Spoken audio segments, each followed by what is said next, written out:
네, 거리에서 시민들의 생각을 들어봤습니다. 들어보신 대로 다음 달부터 시행되는 이제 주신 2시간 근로제, 우리 사회의 또 하나의 큰 변화의 바람이 되지 않을까 싶은데요. 하지만 또 시행을 앞두고 기업 입장에서는 여러 불만의 목소리가 많이 있었던 것도 사실이었죠.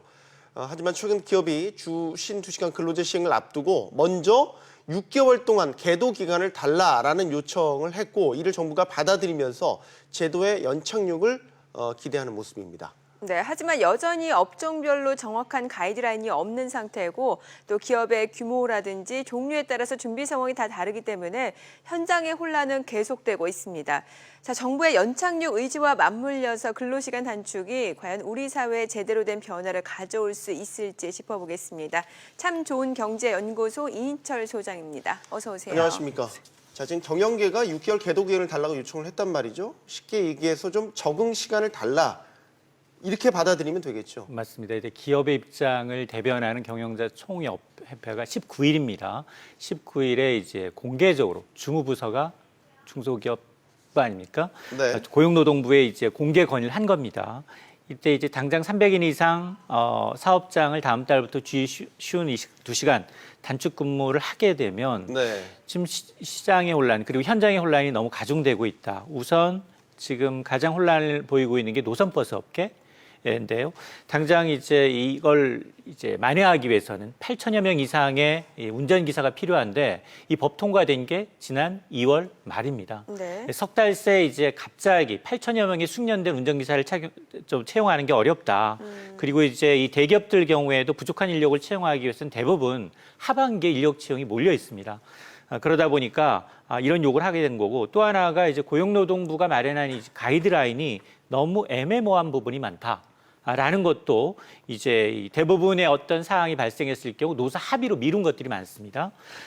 그럼에도 불구하고 당장 이제 7월부터 근로시간 단축을 이행하게 되면 만약 하나 범법을 했을 경우, 어겼을 경우에 사업자의 경우에는 2년 이하의 징역이나 2천만 원 이하의 벌금에 처해집니다. 네. 그러다 보니까 이런 이제 산업 현장의 준비 소홀, 미흡, 그리고 이제 제도적, 현실적 어려움을 감안해서 정부에 SOS를 보냈고, 사실 이 고용노동부의 경우에는 처음에는 반대했습니다. 네. 300인 이상 대기업의 경우에는 충분히 대비가 돼 있다. 시행하고 난 다음 나타나는 문제를 부작용을 최소화하면 된다라는 입장이었는데, 그러나 어제는 당, 정, 청이 모여서 고용노동부의 어떤 강행하려는 의지를 이제 꺾은 셈인데요.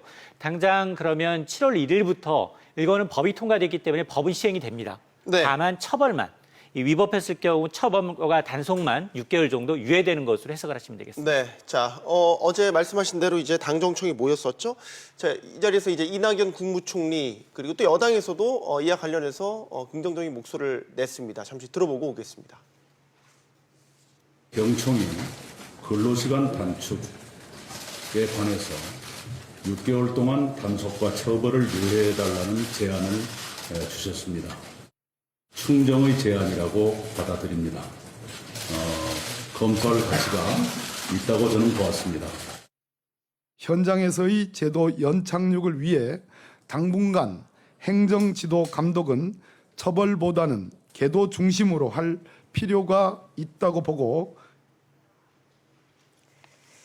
네, 그런데 정부가 경영계 제안에 귀를 기울이게 된 게 뭐 지금 네. 보시다시피 단순히 제도의 연착륙 때문이다, 이렇게 보기는 어렵다라는 그런 평가도 나오고 있는 게 네. 최근 정부의 경제 정책이 방향을 잘못 잡고 있다, 이런 목소리도 높지 않습니까? 이런 지적에 대한 반응이다라는 부분도 여러 가지 해석이 되는 것 같아요. 사실 표면적으로는 예. 그 부분을 인정을 하지 않고 있습니다. 그러니까 네. 현재 정부 정책의 기조는 유지하겠지만 일부 현장의 목소리, 그리고 이제 최저임금 가파른 인상과 더불어서 근로시간 네. 단축이 미칠 수 있는 파장만큼은, 부작용만큼은 좀 최소화해보겠다라는 것으로 익힐 수가 있는데요. 특히나 근로시간 단축이라는 게 사실 이 우리나라가 OECD 평균에 비해서 연평균 300시간 이상 일을 더 많이 합니다. 네. 그런 이제 시간을 줄이자라는 큰 틀에서는 뭐 노사정이 물론 합의를 하고 있지만, 그러나 이제 일자리를 나눠서 새로운 일자리를 만들겠다라고 했는데 정작 근로자들도 지금 우려하고 있는 게, 정말 근로시간 단축으로 시간이 많이 남아 도는데 근로 임금이 깎이게 된다면 시간의 근무 수당이 깎이게 된다면 나는 오히려 저녁이 있는데 저녁 시간이 있는데 오히려 돈이 없는 네. 그런 이제 우픈 현상이 나타날 수 있기 때문에 이런 도입 취지가 현실과는 괴리감이 있다라는 것을 어느 정도 간접적으로 인정한 건 맞지만 그러나 이제 속도 조절하자라는 얘기까지 나온 상황에서 이제 이 청와대와 그리고 이제 이 정부의 입장은 아직까지는 뭐 근로시간 단축 그리고 소득 주도의 어떤 성장의 큰 틀 기조는 유지를 하면서도 이런 이제 일부 부작용을 최소화하면서 정부 정책의 큰 방향 틀은 바꾸지 않겠다라는 의지로 해석이 됩니다. 네.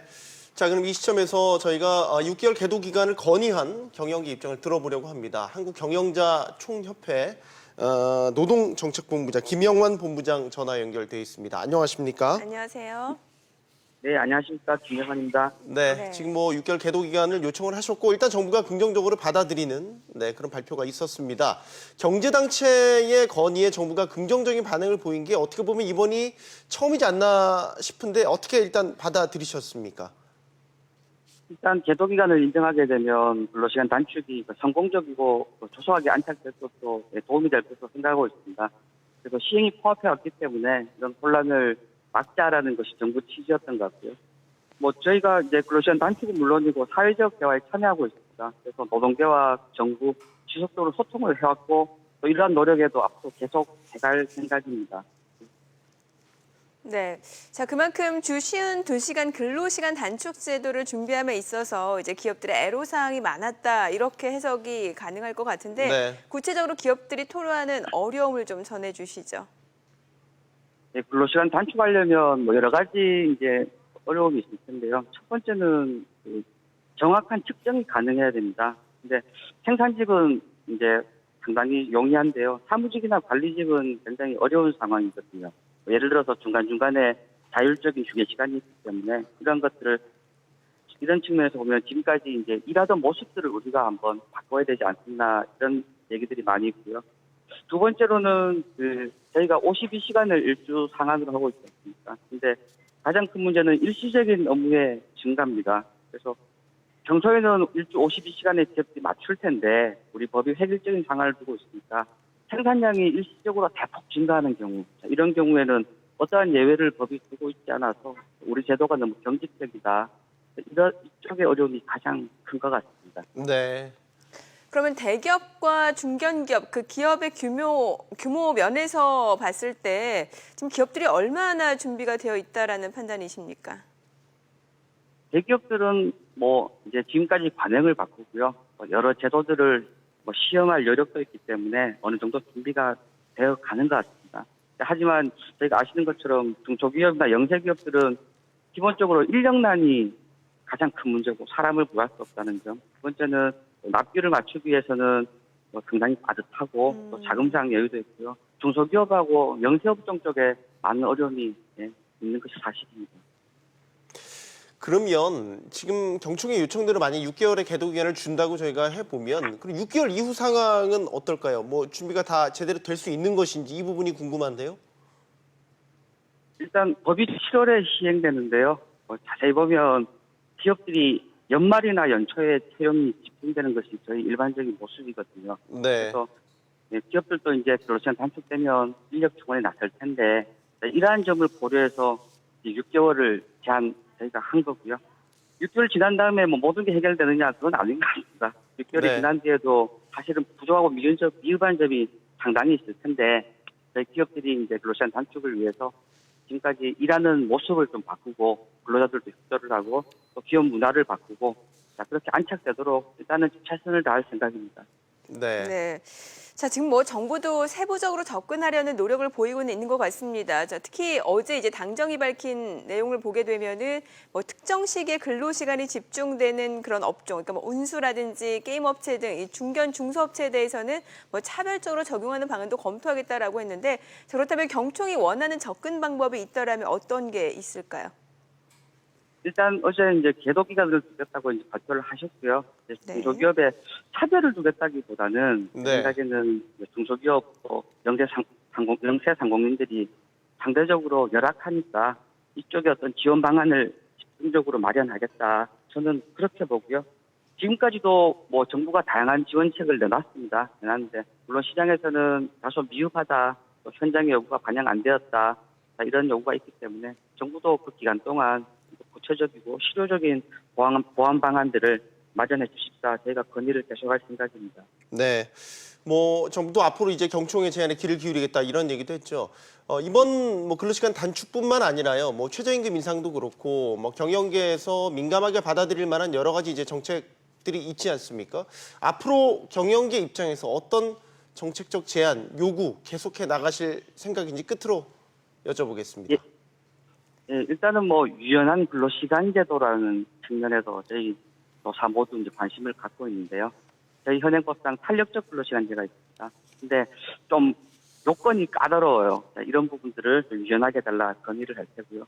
아까 말씀드린 것처럼 일시적인 업무 증가가 있는 경우가 있는데 뭐 석유 화학 업종이라든가 이러한 경우에는 뭐 노사가 합의하고 또 장관이 승인하는 엄격한 절차를 거쳐서 일시적으로나마 근로시간 한도를 좀 연장해주는 그러한 다양한 제도들을 저희가 지속적으로 건의를 하고요. 저희 기업들도 근로자들의 워라밸과 일자리 창출에 이어질 수 있도록 기업 문화도 바꾸고 계속 노력할 생각입니다. 알겠습니다. 오늘 말씀 감사드립니다. 네, 감사합니다. 예. 자, 평론가님. 일단은 뭐 경총 얘기를 들어봤는데 가장 일단 귀에 들어오는 게 이제 대기업은 준비가 어느 정도 그래도 됐다고 쳐도 중견 중소기업들은 상당히 아직 미비하다라는 예. 부분이거든요. 사실 뭐 중소 중견 기업의 경우에는 시행 일자도 2020년, 21년이거든요. 네. 네. 그럼에도 불구하고 지금부터 준비를 해나가야 되는데 물론 뭐 대기업의 경우는 어느 정도 인력 유연성이 있고요. 그리고 이제 탄력적 근무제를 기업별로 적용을 하고 있습니다. 근데 이제 중소기업 중앙회가 이제 500개 중소기업을 대상으로 설문조사를 해보니까 이게 만에 하나 근로시간 단축과 관련해서 추가로 인력을 얼마나 더 뽑아야 되는지를 조사해보니 평균 6.1명에 한 기업당 6.1명의 신규 인력이 필요하다라는데 지금 현실에서 6명의 신규 인력을 추가 채용할 만한 중소기업 얼마나 있겠습니까? 네. 지금 오히려 일부 반도체 업황마저도 끊어질 조짐을 보이고 있고 제조업계 굉장히 힘들고 있고 일자리가 줄어드는 상황에서 이 현실적으로 맞지가 않다라는 거고 이 사업주와 그리고 이제 근로자들도 불만인 게 대기업보다는 특히나 이제 중소기업 근로자입니다. 과거 현행처럼 주 28시간 시간의 근무를 통해서 수당을 확보해 왔는데 네. 그걸 최대 12시간으로 줄이라는 거 아닙니까? 절반 이하로 시간이 줄어들게 되면 받아가는 급여가 시간의 수당이 굉장히 줄어들 수밖에 없는데 지금 통상 그런 이제 이 근로자들의 임금 감소가 대기업보다는 중소기업 그리고 이제 정규직보다는 비정규직, 임시직, 일용직이 더 크다는 겁니다. 그러다 보니까 이게 사용자, 근로자 모두가 다 불만인 겁니다. 네. 자, 그리고 뭐 계도 기간을 준다고 해서 해결이 되는 부분이 아닌 게 앞서 저희가 실제로 전화를 통해서 들었다시피 이게 뭐 납기를 맞추기 위해서는 사람이 더 필요한데 그러자면은 뭐 자본이 추가적인 그 인건비 부담이 들 수밖에 없는 상황인데 그렇다면 중소기업에 대해서 좀 지원이 좀 더 구체적으로 있어야 되는 게 아닌가 이런 생각이 들거든요. 일단 정부가 이제 이런 사실 근로시간 단축과 관련해서 중소기업의 인건비 부담이나 아니면 노동자들의 임금 보존에 대해서 재정적 지원을 하겠다라고 밝히고 있는데요. 이 내용을 좀 들여다보면 굉장히 좀 뜬구름 없다라고 생각하실 수 있는데 선제적으로 노동시간을 단축한 300인 미만 기업. 그러니까 사실은 300인 이상 기업은 7월 1일부터 시행이 되죠. 근데 50인부터 299인까지는 2020년, 그러니까 2020년 1월부터 적용이 되는데 앞서서 땡겨서 근로시간 단축을 적용해라. 그럴 경우에 인건비를 보존해 주는데 월 최대 80만 원에서 100만 원까지 지원해주고 지원 기간도 2년에서 3년 늘려주겠다라는 거고요. 또 하나가 또 이렇게 선제적으로 노동 시간을 단축한 300인 이상의 기업에 대해서도 신규 인건비 지원을 월 한 40만 원 정도 했었는데 이걸 60만 원까지 늘려주겠다. 사실 대기업은 필요가 없습니다. 그리고 또 하나가 이 분야별로 보면 기업이 신규 채용에 따른 대상별 이제 고용장려금도 최대 70%까지 추가로 받을 수 있도록 연계하겠다라는 건데요. 사실 지금 가장 어려운 거 시행 초기의 인건비는 정부의 지정을 통해서 약간 혼란을 좀 무마시켜 보겠다라는 취지는 읽히지만 그게 과연 얼마나 현실성 있게 도움이 되는지는 왜냐하면 1년, 2년 도움받고 평생 근무해야 될 사람을 신규로 뽑아야 되는 중소기업 입장에서는 굉장히 혼란이 커질 수밖에 없는 대목입니다. 그럼 뭐 재정적 지원을 차치하고 나눴어도요. 지금 경기 또 요구하는 게 인가 연장 근로 허용 범위 확대해달라, 탄력적 선택적 근로시간제 단위 기간 확대해달라. 이런 부분들은 받아들여질 여지가 있다고 보세요? 일부는 있습니다. 왜냐하면 이거는 탄력적 근무 시간제가 예를 든다면 뭐 게임 업체의 경우 네. 가장 지금 이제 그나마 우리가 안 좋은 경기 상황에서 돈을 벌 수 있는 굉장히 유망 업종인데 네. 출시 임박 전 게임 업데이트하기 전에는 24시간 굉장히 심야 근무하는 경우가 많습니다. 그렇죠. 이런 이제 시스템 업체들도 마찬가지죠. 보안이 한순간에 이루어지다 보니까 야간 아니면 휴일에 이어지는 경우가 많다 보니까 이런 특수한 업종별 사정을 좀 이해해 주는 부분은 있겠지만 그러나 전반적으로 지금 경청이 요구하고 있는 인가연정 근로자의 허용 범위를 확대해달라.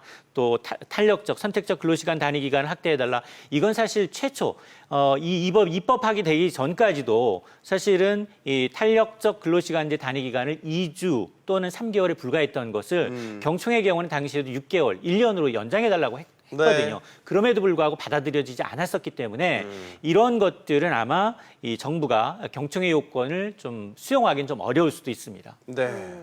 자, 지금 뭐 시행이 코앞입니다. 그런데 아직도 기준이 모호하다라는 지적이 나오고 있는데, 자, 여기서 중요한 부분 또 일의 범위가 어디까지 포함되느냐 이 부분도 아직은 네. 아리송하다라는 거죠. 그러니까 뭐 회식, 워크숍 이걸 일의 범위로 넣을 건지 건지에 대해서 우왕좌왕하는 모습이 여전하거든요. 6월 10일 북미회담이 싱가포르에서 열렸죠. 예. 김정은 위원장이 마리나 샌즈베이 호텔을 언제 갔습니까? 오후 10시 넘어서 갔거든요. 네. 이성무 기자님이 현장에 계셨다면 가서 취재를 하실 겁니까? 안 하실 겁니까? 해야죠. 해야죠. 근데 그건 근로시간을 벗어나는 법정 맞습니다. 나는데 사업주와 사전에 논의가 없었기 때문에 시간의 수당은 받지 못합니다. 어. 이른 해서 낙종은 안 했다라고 대석한테 칭찬은 듣지만 내 노동의 대가는 받을 수가 없다는 거죠.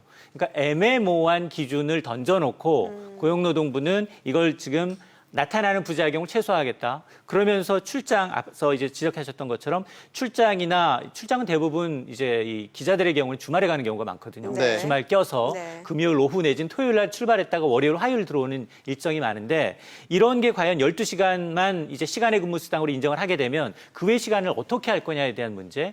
왜냐하면 특례 적용 업종에서 방송은 빠졌습니다. 네. 대부분 항공 운수, 선박 그리고 의료만 포함된 5개 업종으로 줄다 보니까 이런 사태가 나오는 거고 또 하나가 커피 마시는 것도 네. 산에서 커피 마시는 거는 근무 시간입니다.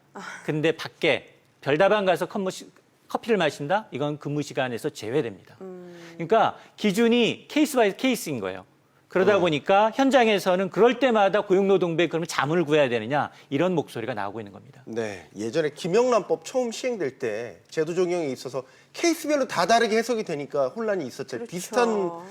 비슷하게 지금 받아들여지는데 이런 부분은 어떻게 보세요? 그러니까 어쨌든 우리가 지금 예상하지 못했던 부작용들, 뭐 변수들 그렇죠. 시행 이후에 많이 발생할 것 같거든요. 지금 상황으로 보면. 맞습니다. 그러면 정부도 탄력적으로 이걸 받아들일 준비가 되어야 되지 않을까. 그러니까 뭐 가이드라인을 정했다고 하더라도 예상에서 벗어난다면 시행 이후라도 바꿀 수 있는 건 바꿔야 되는 거 아닌가. 그러니까 저는 이 문제의 네. 초점을 임기 내 모든 걸 다 이제 하려고 하는 그 어떤 시기의 타이밍, 제도 적용에 시간을 너무 한정 두고 있다. 그러니까 이제 근로시간 단축을 2021년 이제 7월까지 5인부터 49인 사업장까지 확대한다는 거 아닙니까? 네. 불과 3년 만에 이제들 확정하겠다라는 건데요. 그러나 과거에 우리가 주 6일 근무에서 주 5일 근무할 당시에 네. 무려 7년 이상의 기간이 걸렸습니다. 왜냐하면 2004년 7월에 그 당시에는 최초의 적용 사업장이 1000인 이상 사업장에 한해서 순차적으로 그리고 최종 2021년에 가서야 이게 안착이 됐거든요. 그런데 지금 거의 절반에 가까운 3년 만에 이 모든 것을 이제 근로시간뿐만이 아니라 이제 최저임금도 마찬가지 아닙니까? 네. 2021년 가서 20년 가서 시간당 10,000원. 그 로드맵에 따라서 3년 만에 다 도달하겠다. 이런 가이드라인이 정해져 있기 때문에 나타나는 왜냐하면 이런 문제를 먼저 법제화하기 위해서는 나타나는 부작용을 예상 시뮬레이션을 통해서 같이 입법화시켜야 되는데 그게 빠졌다는 겁니다. 그러니까 김영주 고용노동부 장관은 일단 시행을 해보고 나타나는 부작용은 나중에 보완하겠다. 그게 아니라 현장에 나타날 수 있는 부작용을 같이 최소화하면서 해줘야 되는데 그 기간이 6개월이라는 시간이 주어졌기 때문에 과연 이제 업종별, 사업장별 이런 특성을 얼마나 고려해서 탄력적으로 움직일지를 지켜봐야겠습니다. 아무리 취지가 좋은 제도라도 서두르면 그르칠 수 있는 가능성이 높다라는 것 명심해야 될 것 같습니다. 참 좋은 경제연구소 이인철 소장이었습니다. 고맙습니다. 잘 들었습니다.